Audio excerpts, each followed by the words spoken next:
Hi folks, welcome to Unit 3, Lesson 4.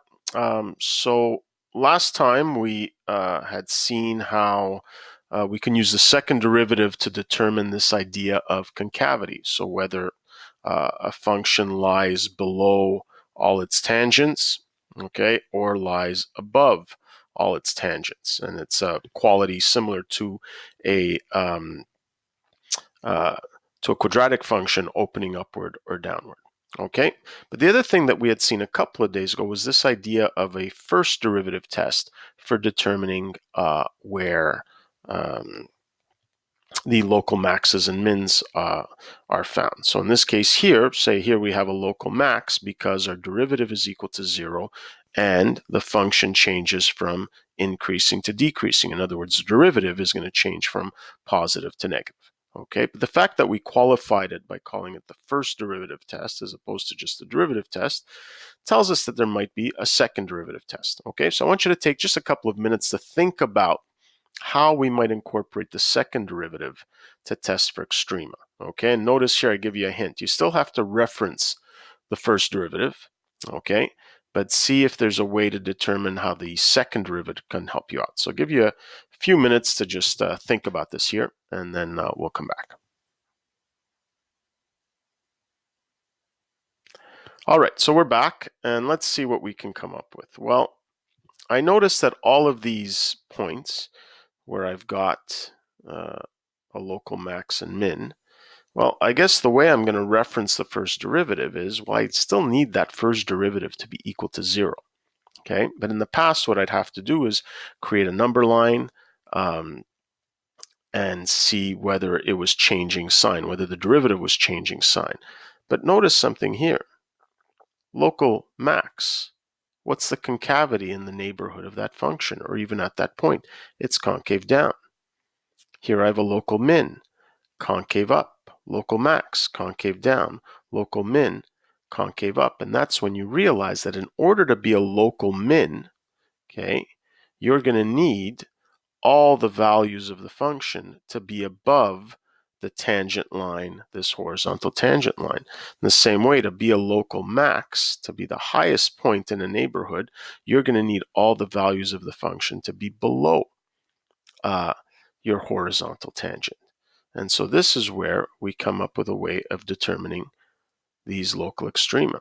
So first of all, you want to solve f prime at x being equal to 0. Okay, in other words, find your critical points. Now, by the way, if we're talking about checking concavity at a particular point, we're clearly not talking about points where the second derivative wouldn't exist. So we're not talking about, f prime at x does not exist. We're not considering these scenarios when we're talking about the second derivative test. Because if I'm going to use the second derivative to help me determine whether it's a local max or min, well, the second derivative is going to have to exist there. Okay, so step number 1 is to solve for when the derivative is equal to 0. And then once I do that, well, if the second derivative at that x value is positive, well, what's happening? It means it's opening upwards. So x must be a local min. But if the second derivative at that point is negative, meaning at that point it's opening upwards, then it must be, it's opening downwards. If it's negative, then I must have a local max. And this is how we can use the second derivative test. Okay, so we still reference the first derivative, but instead of checking the sign on either side of this point, we just test the value of the second derivative at that point. And if it's positive, local min. If it's negative, local max. So I want you to try number 2, okay, and then we'll talk about how useful this second derivative test actually is. Okay, so take a few minutes to solve number 2. So notice I say you have to use the second derivative test, and then you can test, make sure that you get the same answer using the first derivative test. Okay, so take maybe 5 minutes to work on that one, and we'll come back and look at it together.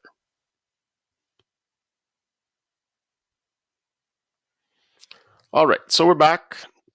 So second derivative test, first thing is to find the second derivative. So let's find f. Well, first of all, we have to determine when the first derivative is equal to 0. So let's find f prime at x. All right, so what's that equal to? This is going to be 4 times 3, so 12x cubed. 7 times 3 is 21, so plus 21x squared. And then 5 times 2 is 10 plus 10x. All right, so let me set the first derivative to 0, and the only factoring I can do is x, so x equals 0 will be one of my factors, so 12 x cubed plus 21, this is going to be squared, 21x plus 10.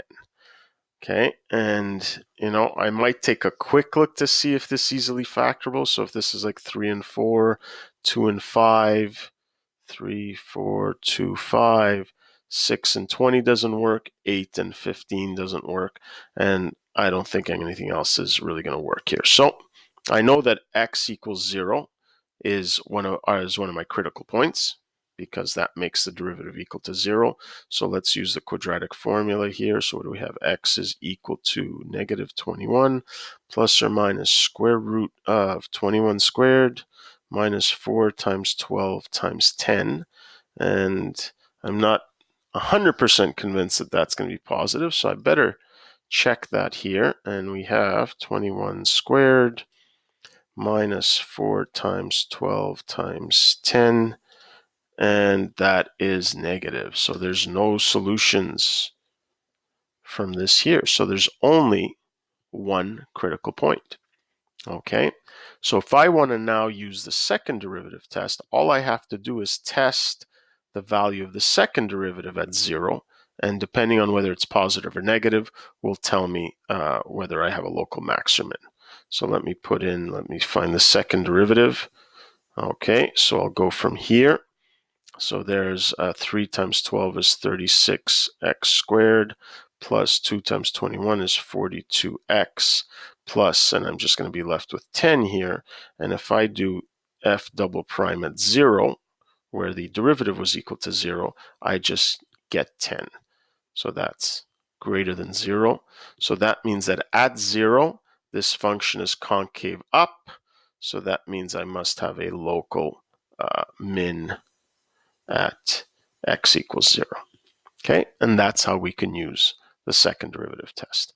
Or I could sidestep that altogether and then just do what we did before, is the only place where the derivative can change sign is at 0, so I just have to check the sign to the left or right. Okay, so let me put in -1. Well, what do I get? 12 times -1 is 12 minus 21 is -9 plus 10. So positive times -1 is negative. Okay, and then if I put +1, well, 1 times, and all these things are positive, so positive. So in other words, my derivative is going from negative to positive. In other words, the function is going from decreasing to increasing. All right, meaning that I was correct in determining that I had a local min. So the question is, was this worth it? Okay, this really wasn't that much more time, if even more time at all, to use the first derivative test. And the reality is you don't often use the second derivative test when you're doing things analytically, because usually you're probably interested in the increasing and decreasing behavior. In this case here, was fast because we're dealing with a polynomial, so we might use a second derivative test for a polynomial. But if you have something that's combining a couple of different functions where finding the second derivative is itself laborious, you're probably not going to use a second derivative test too often. However, when it is useful is if you're given the graph of the second derivative and you're being asked to make some analyses based on that. Okay, so while the second derivative test is not quite used that often, it is something that you are expected to know. Okay, so we are now we're winding down in some ways this unit already, because we're coming to our big algorithm for curve sketching. But before we do that, I just want you to review some of the rules that we had for finding end behavior. Okay, so I want you to come up with a list of all the things we learned back in advanced functions on determining end behavior, and then we'll come back and look at some examples. All right, so just shut the video for a little bit, and we'll be back in a few minutes.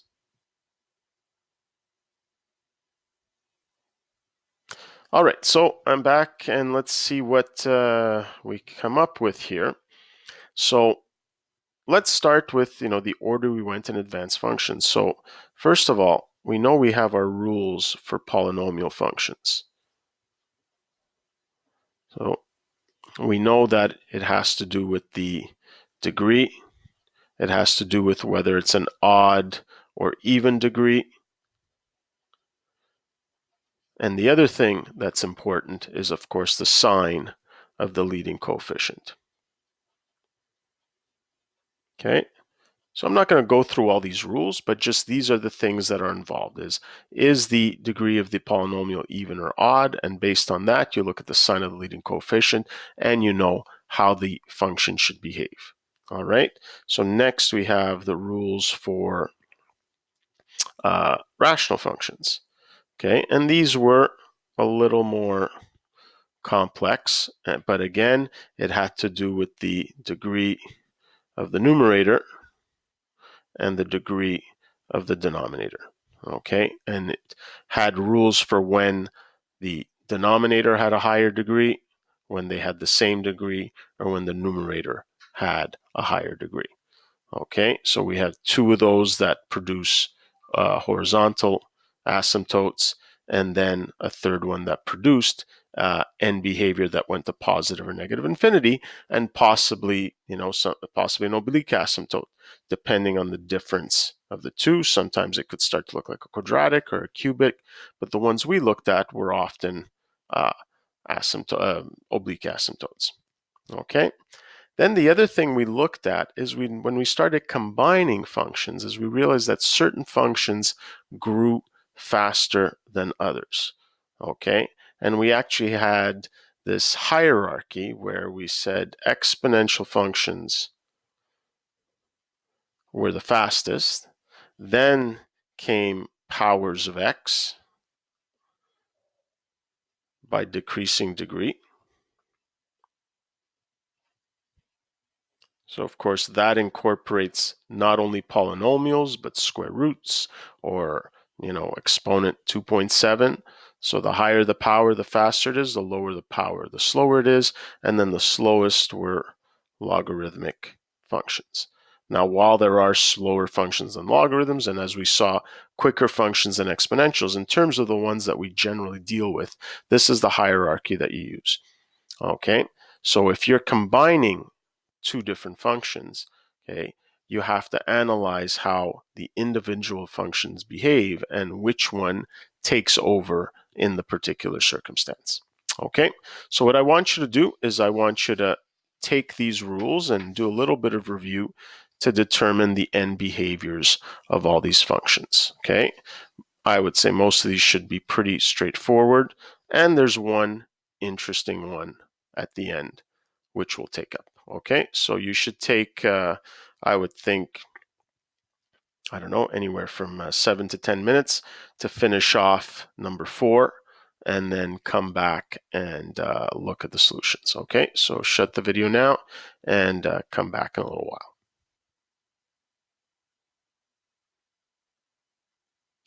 All right, so let's take up number 4. And let's take a look at A here. And again, we have a polynomial which has an even degree, okay, and a positive leading coefficient, okay, and quartic, so we know that the behavior is that it's going to positive infinity on both sides. But of course, now we're going to use our notation. Okay, so we can say, so since it's the same behavior both left and right, I can write the limit as x approaches positive or negative infinity of f at x is going to be equal to positive infinity. So this is an infinite limit at infinity. Okay, so let's take a look at b here.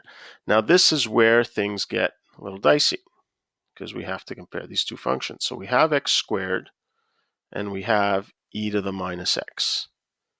So on one side, it's pretty straightforward, because if I look at the limit as x approaches negative infinity of f at x, well, what's happening? I'm multiplying two functions that are both getting very, very large. So that's easy, going to positive infinity. Whereas it's on the right-hand side as x approaches positive infinity that I have to do my analysis, because one is approaching positive infinity and the one is approaching 0. So this is when we go back to our list and we say, well, the exponential changes quicker than the quadratic, so it's going to take over. So this is going to approach 0, because this approaches 0 faster than x squared approaches positive infinity. Okay, let's take a look at this one here. We see a rational function with the degree of the denominator bigger than the degree of the numerator. So from there, the denominator takes over. The behavior of this function is that it's going to approach 0. Okay, you can be more specific and figure out, once you find the sign of the function, whether it approaches from the positive or negative side, but we know that it is going to approach 0. Okay, here we have the same exponent, same degree. So again, there's going to be a horizontal asymptote, except it doesn't approach 0. It just approaches the coefficients of the leading the quotient of the leading coefficients. Okay, in other words, 3/2. Now I'm going to make reference to what we use to actually show that this is the case. So if you didn't think of it for part G, see if you can remember what it was that we did to show that this was going to be 3/2. So I'm going to come back to this later on. Okay. And for these here, we know that the end behavior is going to be approaching positive or negative infinity, but we can actually be more precise. Okay, because the numerator is larger than the denominator, we know that the asymptotic behavior is going to be quadratic. And the way we can find that is by just dividing, and whatever the quotient is going to be our asymptotic behavior. So since I'm dividing by a linear, I can just use synthetic division. So x cubed, so that's 1. Don't forget we have to put a term for x squared and x. Okay, and then here we have -2. Okay, so 1, -2, 0 plus -2 is -2, so this is going to be 4, 0 plus 4 is 4. And I actually don't care about this last one. Okay, I don't care about what the remainder is. All I care about is the quotient.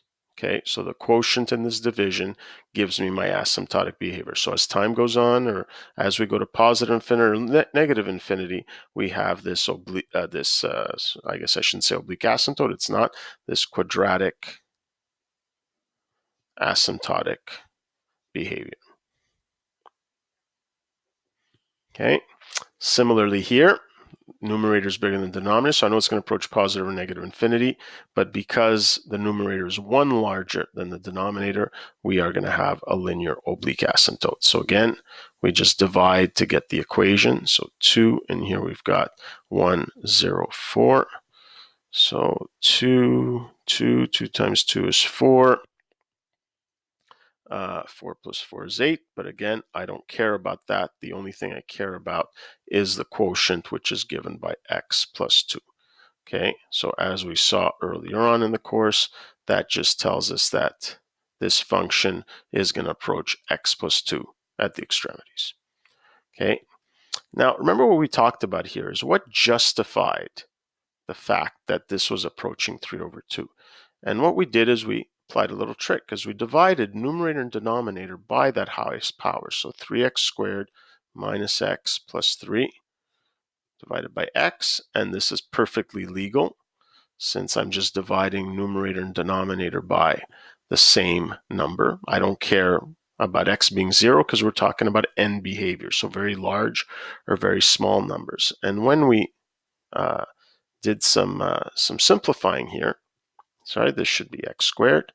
Okay, we end up with 3 minus 1 over x plus 3 over x squared. And similar in the denominator, you end up with 2 plus 4 over x squared. And so as x gets very, very large, all these terms approach 0. So you're getting closer and closer to 3 over 2. And what I'm going to do is I'm going to apply something similar here. Because while I see a quartic and a quadratic, this quartic is inside a square root. And of course, square root is just the same as exponent 1/2. So you can imagine that this whole thing in the numerator should behave similar to a quadratic, because x to the 4th to the 1/2 gives you x squared. Okay, so I would imagine that this is likely going to have a horizontal asymptote not equal to 0, that they probably grow at similar rates. So the question is, how can we do that? Well, let's just divide top and bottom by, in this case here, x squared, our highest effective exponent, because I have an x squared in the denominator, and here this is like x to the 4th to the 1/2. Okay, and this is where we have to do a little bit of clever algebra. So I'm going to divide both numerator and denominator by x squared. Okay, again, perfectly legal. Same thing in the denominator, 2x squared minus 5 over x squared. Now the denominator is nice and easy because I can just distribute the division.